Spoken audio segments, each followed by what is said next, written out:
내 아내 에밀리는 나와 같은 회사에 근무한다. 나는 영업직이고 에밀리는 인사부에 근무한다. 회사 기념일 파티에서 친해졌고 연락처를 교환하며 데이트를 시작했다. 나는 그녀의 쾌활한 성격과 그녀의 순수한 미소에 반해 1년째 연애를 하고 있다. 나는 항상 아이들을 사랑했고 빨리 결혼하고 싶었기 때문에 그녀가 내 제안을 받아들였을 때 기뻤지만 결혼 후에도 아이를 갖기 위해 애썼다. 임신하고 몇 년이 지났습니다. 저는 직장에서 큰 프로젝트를 맡았고 아이가 없어서 귀찮게 하기 시작했고 업무량은 늘어났고 매일 밤 늦게 집에 돌아왔습니다. 집에 오면 즉시 잠을 자고 서둘러 일하러 갔습니다. 다음 날 아침 식사 없이 이런 일상이 되었습니다. 일이 힘들었지만 내일은 알차고 즐거웠습니다. 오늘 고객과 중요한 프레젠테이션이 있습니다. 회의와 준비로 바빴는데 갑자기 동료 마이크가 저를 점심에 초대해서 충격적인 사실을 알게 되었습니다. 우리가 앉은 식당에 가서 점심 2개를 주문한 다음 그는 고민하는 표정으로 이것을 보라고 말했습니다. 그는 나에게 그의 전화 화면을 보여주었습니다. 카페 창에서 서로 반대편에 앉아있는 남자와 여자의 사진이 있었습니다. 믿을 수 없을 만큼 그 여자는 에밀리였습니다. 내 눈을 믿을 수 없었습니다. 그 남자는 낯선 사람이었습니다. 에밀리는 행복하게 웃고 있었습니다. 마이크는 그들을 발견한 후 그들을 따라갔다고 말했습니다. 그들은 나중에 무장 연결되어 호텔로 들어갔습니다. 이 말을 들었을 때 눈이 멍해졌습니다. 사진 속의 건 분명 에밀리였어. 점심 식사 후에 바람을 피우고 있었어. 집에 오면 그들의 모습에 집중할 수가 없었어. 바로 에밀리와 마주쳤어. 마이크가 그에 대해 나에게 말해준 그 사람이 바로 에밀리와 마주쳤어. 오늘 마이크가 그에 대해 나에게 말해준 사진을 밀어내며 그녀와 마주쳤어. 마이크. 내 앞에 전화로 이혼하자. 그녀는 차갑게 말했어. 너 도대체 무슨 바람을 피우고 있는 거야? 나는 깜짝 놀랐어. 에밀리는 고개를 숙이고 나와 눈을 마주치지 않았다. 나는 그녀를 용서할 수 없어서 이혼하기로 동의했다. 위자료를 요구하지 않았다. 나는 부분적으로 책임이 있을 수 있다는 것을 깨달았다. 나는 그녀에게 아이를 갖는 것에 대해 그녀에게 압력을 가했지만 최근에는 일에 너무 몰두하여 그녀에게 거의 관심을 기울이지 않았습니다. 우리는 한동안 제대로 된 대화도 나누지 않았습니다. 그 사람이 나한테 실증나서 다른 남자한테 갔나 봐요. 그런데 다른 남자에게 마음을 준 그 여자와 다시 시작할 생각을 못하더라고요. 이유야 어찌됐든 배신이죠. 다른 남자랑 있는 걸 생각하니 분노가 치밀어 올랐어요. 두근거림, 호흡곤란, 현기증. 다음날 핑계도 없이 집을 나갔다. 중요한 프로젝트 발표가 있었는데 이혼에 대한 생각이 머릿속에 가득 차서 전날 밤에 잠도 제대로 못 잤다. 내 프리젠테이션은 엉망이었고 클라이언트 선택에서 비참하게 떨어졌습니다. 오늘 귀하의 프리젠테이션은 정말 끔찍했습니다. 죄송합니다. 그 후 프로젝트 리더로서의 RO 역할에서 제외되었습니다. 그 이후로 일에 집중할 수 없었습니다. 안개가 자욱해서 아침에도 일어나 출근도 못하게 됐어요. 무거워서 아무것도 할 수 없었어요. 슬픔과 괴로움에 휩싸여 아무것도 신경 안 썼어요. 매일이 힘들었어요. 보러 갔어요. 의사가 집에서 휴식을 권유해서 휴직을 해야 했습니다. 여러 가지 약을 먹어봤지만 효과가 없었고 6개월이 지나도 의욕이 없는 상태로 하루를 보냈습니다. 여전히 직장에 복귀할 수 없어서 사표를 냈습니다.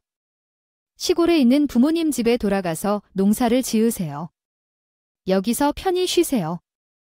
몸이 좋아지면 다음 일을 생각하세요. 밥을 제대로 못 먹었나요? 영양 섭취. 부모님이 반갑게 맞이해 주시고 어릴 때부터 알고 지내던 이웃들도 처음에는 친절했어요.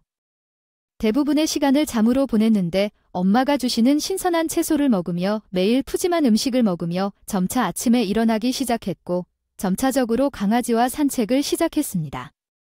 어느새 부모님의 농사일을 돕기 시작했습니다. 1년이 지나서야 농사에 대해 모두 알게 되었고 부모님의 일을 물려받을까 고민하던 중이었습니다. 이때 형과 그의 아내가 살고 있었습니다. 뉴욕에서 두 사람 모두 교통사고로 사망했습니다. 이제 고아가 나에게 입양되었습니다. 3살배기 조카 제이크는 부모님이 돌아가셨다는 사실을 이해하지 못했습니다. 엄마 아빠는 어디 계시나요? 위로해주고 같이 울기도 해서 그 이후로 제이크를 내 자식처럼 키웠고 결국 제이크는 저를 아빠라고 부르기 시작했어요. 저는 그 사람을 너무나 사랑하게 되었어요. 생물학적으로 당신 것이 아닌 아이 또 한 해가 지나고 제이크는 4살이 되었습니다. 낮에는 그 아이를 엄마에게 맡기고 들판에서 계속 일했습니다. 더 이상 에밀리에 대해 별로 생각하지 않았지만 가끔은 에밀리가 지금은 어떻게 지내는지 궁금해졌습니다. 그녀는 그 남자와 재혼해서 함께 살고 있는지 그들은 행복하게 살고 있습니다. 어느 날 우리 가족은 외 복도에 있는 리조트로 여행을 갔습니다. 내 눈을 믿을 수 없었습니다. 그것은 에밀리스 어페어 사진에 나온 남자였습니다. 틀림이 없었습니다. 내 휴대폰 사진을 수없이 봤는데 그 남자는 에밀리가 아닌 다른 여자와 어린 소녀와 함께 있었는데 그게 무슨 뜻이야? 그와 에밀리가 헤어졌다는 게 무슨 뜻이야? 나는 충동적으로 그에게 물었다. 야, 에밀리는 어디 있는지 놀란 표정을 지으며 함께 있는 두 사람에게 말했다. 에밀리야. 에밀리 멀로는 에밀리의 처녀 이름 항아리였단 말이에요. 그 사람과 재혼한 사람이 당신 아니었나요? 그는 나를 쳐다보더니 당신이 에밀리의 전남편이냐고 물었습니다. 내 표정이 갑자기 바뀌네요. 잠시 사적으로 얘기 좀 할 수 있을까요? 와이즈 라운지에서 얘기하기로 했어요. 제 이름은 제임스예요. 에밀리는 어렸을 때부터 알고 지냈고 남매처럼 함께 자랐기 때문에 우리 사이에는 로맨틱한 관계도 전혀 없고 로맨틱한 것도 전혀 없어요. 그는 자신이 에밀리와 사진을 찍을 때 우연히 만나서 함께 차를 마셨지만 호텔에 가지 않았다고 단호하게 말했습니다. 이 남자가 진실을 말한 것이라면 마이크는 왜 호텔에 갔다고 말했습니까? 호텔 그리고 에밀리는 왜 부인하지 않았나요? 제임스는 계속해서 마이크가 당신에 대해 부정적인 감정을 갖고 있었나요? 지금 생각해보면 그는 나를 라이벌로 보는 것 같았습니다. 내가 프로젝트 리더에서 제거된 직후에 그 자리를 차지한 사람은 마이크였습니다. 나중에 다른 프로젝트의 새로운 리더로 그가 승진했다는 소식을 들었습니다. 마이크는 에멀리가 나를 실망시키기 위해 바람을 피웠다고 거짓말을 했습니다. 충격적이었습니다. 나는 그를 존경할 만한 동료로 생각했지만 제임스는 에멀리를 더 추가할 수 없습니다. 아이를 가지기 위해 그녀는 당신과 함께 아이를 가질 수 없어서 어려움을 겪고 있었고 병원에 검사를 갔을 때 진단을 받았지만 당신은 아이를 원했기 때문에 그녀는 이혼하고 아이를 낳을 수 있는 다른 사람과 재혼하는 것이 더 낫다고 생각했습니다. 오랜만에 만난 그날 행복했어. 그 사람이 그런 얘기를 해서 바람피웠다고 고소당해도 아무런 변명도 하지 않고 이혼을 했기 때문에 내가 그 사람 바람피는 줄 오해하고 부당하게 나는 항상 그녀를 원했지만 우리가 아이를 가질 수 없더라도 에멀리에 대한 내 사랑은 변하지 않았습니다. 그녀가 내 옆에 있기를 바랐습니다. 결과적으로 에멀리는 나에게 그것에 대해 상담하고 있었고 나중에 그녀는 당신의 행복을 위해 이혼을 생각하고 있었지만 이혼한 지 몇 년이 지나도 그녀는 계속 나아갈 수 없고 여전히 문을 닫은 상태입니다.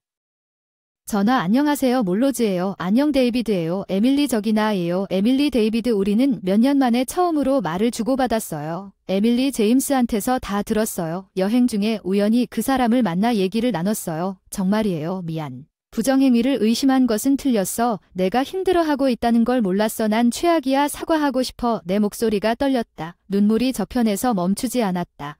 에밀리가 흐느끼는 소리가 들렸다. 나도 너와 상의하지 못한 것을 후회하고 이기적으로 행동하면서 그동안 얘기 안 한 걸 후회하고 있었어. 그녀는 거의 희미해진 목소리로 다시 해볼 수 있냐고 에밀리 나는 머뭇거리며 물었다. 응 울면서 고개를 끄덕였지만 그때와는 뭔가 다른 게 있어 말해주고 싶어. 난 여행에서 돌아오자마자 에밀리 부모님 집으로 향했다. 우리는 몇 년 만에 다시 만나 서로 꼭 껴안았다. 다음날 그녀에게 제이크에 대한 이야기를 했다. 나는 그녀를 부모님 집에 데려가서 제이크를 소개했다. 안녕 제이크 안녕. 그녀는 정말 사랑했다. 제이크와 그도 그녀를 빨리 좋아하게 되었습니다. 나는 아이를 갖는 것을 포기했지만 이렇게 귀여운 아이의 엄마가 되기 위해 그녀가 그 말을 듣고 눈물을 흘리며 너무 기뻐서 내 동생과 그의 아내를 잃은 것이 행복했습니다. 아직도 충격이고 슬픔이 아물지 않았지만 운명이 제이크를 받아들이게 된 것인지도 모릅니다. 천국에 간 형과 그 아내를 위해 제이크를 잘 키우고 싶다고 에밀리를 안으며 말했어요. 그 후 제이크를 안고 있던 사람 에멀리와 나는 결혼했고 그녀는 부모님 집으로 이사했습니다. 부모님은 그녀를 따뜻하게 환영해 주셨고 이제 우리 둘 다 부모님의 농사를 돕고 있습니다. 현재 집을 곧 복층으로 재건할 계획입니다. 꿈만 같아요. 나는 나를 설립한 사람 마익에 대해 이야기하면서 회사를 떠났습니다. 마음은 그랬지만 그럴 가치가 없다고 결정했어요. 엄마 배고파요. 알았어. 지금 요리 중이에요. 제이크가 에밀리 엄마에게 전화하기 시작했어요. 요즘 우리는 엄청나게 행복한 삶을 살고 있어요.